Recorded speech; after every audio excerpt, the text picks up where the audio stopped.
FC24 is dead. That is the common notion nowadays. However, the main question is it actually dead? And that is what we are going to find out today.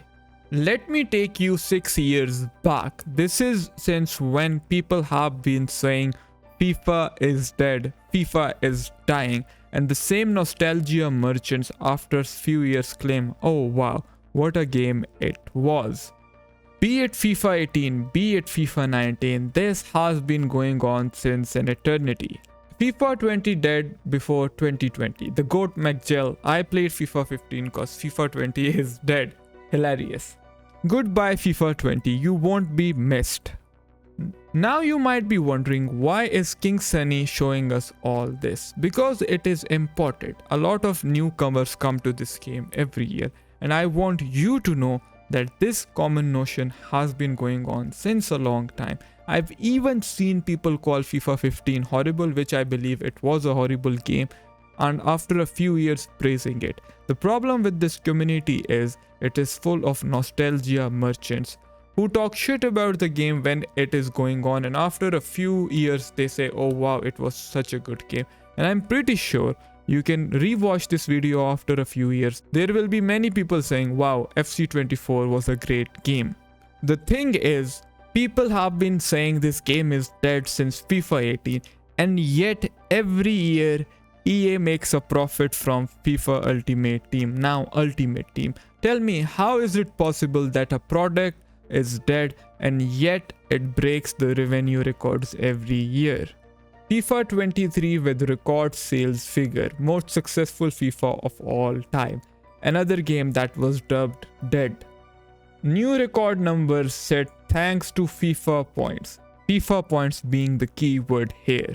And all of this will make sense in a moment, so keep watching.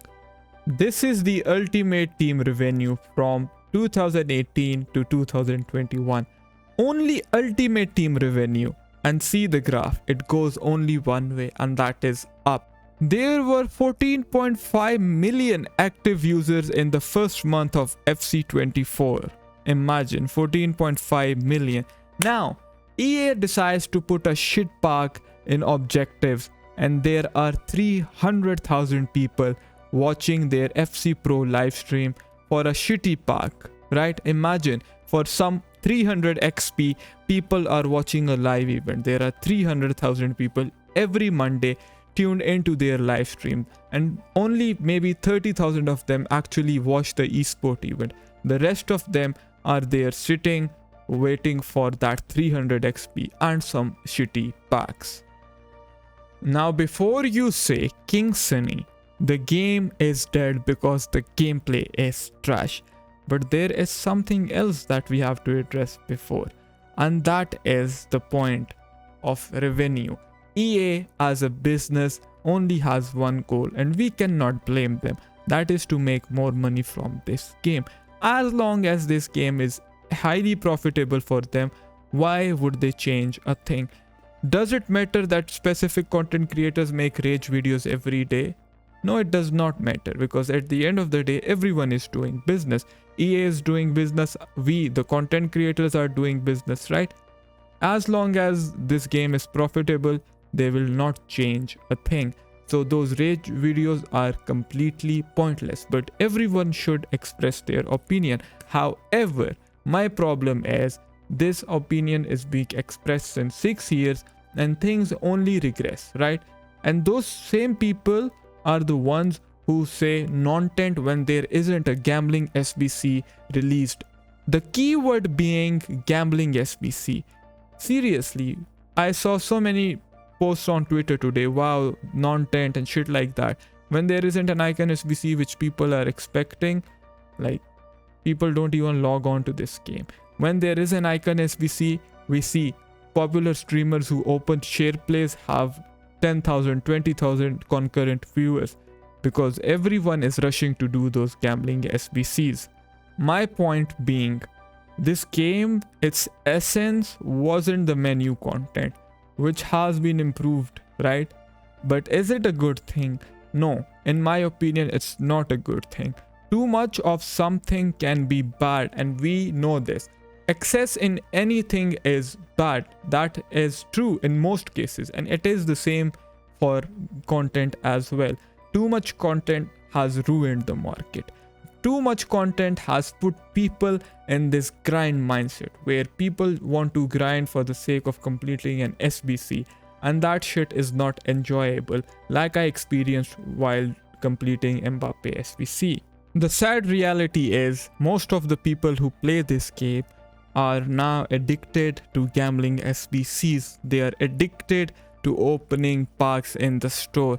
Most of the people curse the packs in the store, but they jump to open whenever there is a new fancy pack, like we saw with the Dynasties pack. How many people opened that pack? Imagine. I do not have an exact number, but I am sure hundreds and thousands of people opened that pack. Just that number of how many people watch the stream says a lot.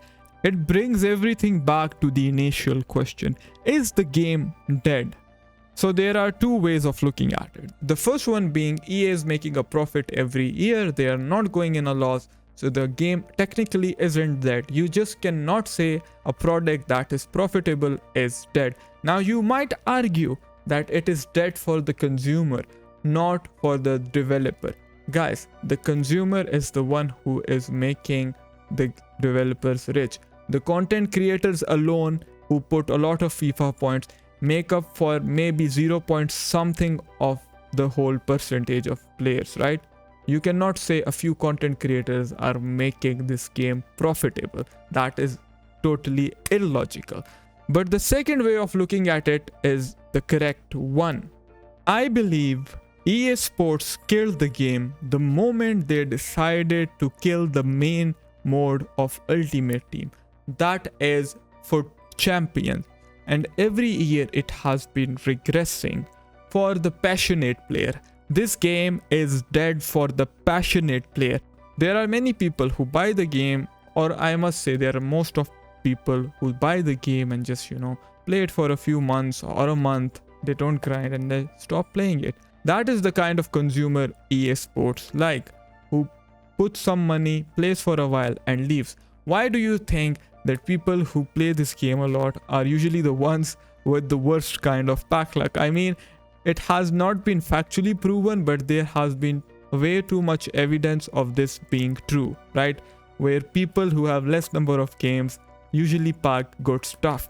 I have seen my friend personally, he has been playing on his account since 2012, didn't get anything, decided to make a new account, ended up getting Prime R9 tradable, who he later sold for 10 millions. I mean, again, it's just a way of telling you guys that the moment EA decided to change Weekend League, their main mode, they killed the game. For the passionate player, the game is dead. The true passionate players like me and like you who is watching this video. Why do I say so? So EA Sports decides to cater this game toward the casual player. They kill the Weekend League. They go from 40 games to 30 games, which was a step in the right direction. But then they take a stupid step of going from 30 games to 20 games. They take off top 100. They completely kill monthly rewards. Now they have even taken red picks out of the rewards. And what are we left with? With the meaningless Weekend League. And I am not the one saying it. I am not alone. You will find many players who have been playing this game since the introduction of FUT Champs say the same thing. Back in FIFA 21 and previous FIFAs, getting a good rank meant something. You felt a sense of achievement. Do you feel a sense of achievement when you get a good rank, when you get rank 120, this year or the year before, or in FIFA 20 or in FIFA 22? No, you do not. EA literally took away the sense of achievement. That is why you play a competitive game. Yes, I highly agree there is not a fun mode in this game, and there will not be a fun mode. People love to grind there. I don't want to say the word, okay? You know what I mean. People love to play 40 squad battle games to just get a stupid player. People love to watch streams they are not interested in to get a stupid pack. People are addicted to gambling, and I do not want to repeat myself, right? So this game doesn't have a fun mode. At least don't kill the proper mode which made this game fun and actually gave us a sense of achievement. So it brings us back to the core problem, which is giving better gambling SBCs, better gambling packs, keeping the average Joe addicted to the game while killing the game for the passionate player. The majority of players are the ones who scream non-tent when there isn't a gambling SBC or a big fat promo pack in store. Let's talk about gameplay, inconsistent gameplay. It is an integral part of this game. It has to do with netcoding, it has to do with lag compensation. Like any player who has been playing this game since the introduction of dedicated servers and knows something about this game will tell you the same thing, right? So again, connection is something not in our hands. What you can do is, like I said, play in non-peak hours, try to play on the servers which are closest to you and stuff like that. That is another topic which I have talked about, right? Let's talk about the gameplay, the mechanical side of gameplay. Every game has a meta. First, you should accept that. If you go play another competitive game, you will see that there is a meta. The meta sometimes is shit, the meta sometimes is rewarding. I believe the meta of FIFA 19 was absolutely shit. It was the worst meta we have ever had, and people who say it had more skill gap because it was a fast-paced game and stuff like that. I don't think a game where you can shoot stupid 360 shots is a game which requires any skill. I remember flicking up the ball 10 times and scoring 5 goals. Yeah, I have a lot of clips. So I don't think I'm a big fan of that game. You can say it had a skill gap in terms of defending and specific attacking scenarios. Specific being the key word.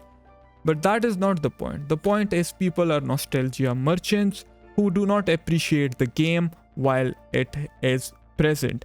They remember it after a few years and they are like, wow, what a game. You can find a gazillion examples on YouTube. I played FIFA 19 again in 2023 and it's not bad. FIFA 19 won last time.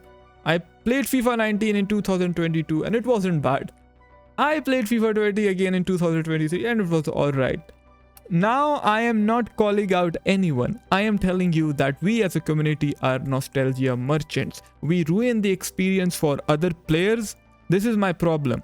We ruin the experience for other players, right? When the game is active. If I keep telling you the game is dead, blah blah blah blah, then see guys, I am not doing you any good.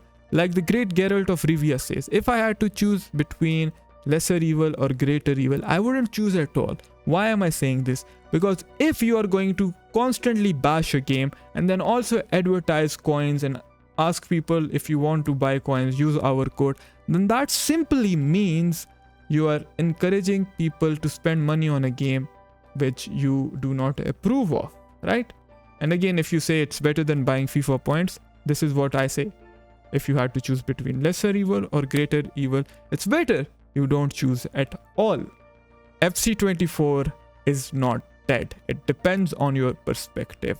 Like I said, I always talk about solutions, and the solution is to recognize if you actually want to play this game. If you want to play it with a positive mindset. And the moment that positive mindset fades away, stop playing it. Do not listen to anyone else, but decide for yourself if this game is actually dead. For EA, it's not dead. They make a lot of money. For content creators who rage and make content on this game, it is not dead for them for the same reasons. It is you who has to decide if this game is dead for you or not. And I believe I have given you the blueprint to help you make the best decision. Now, if you want to make that decision, I suggest you to watch this video for more clarity.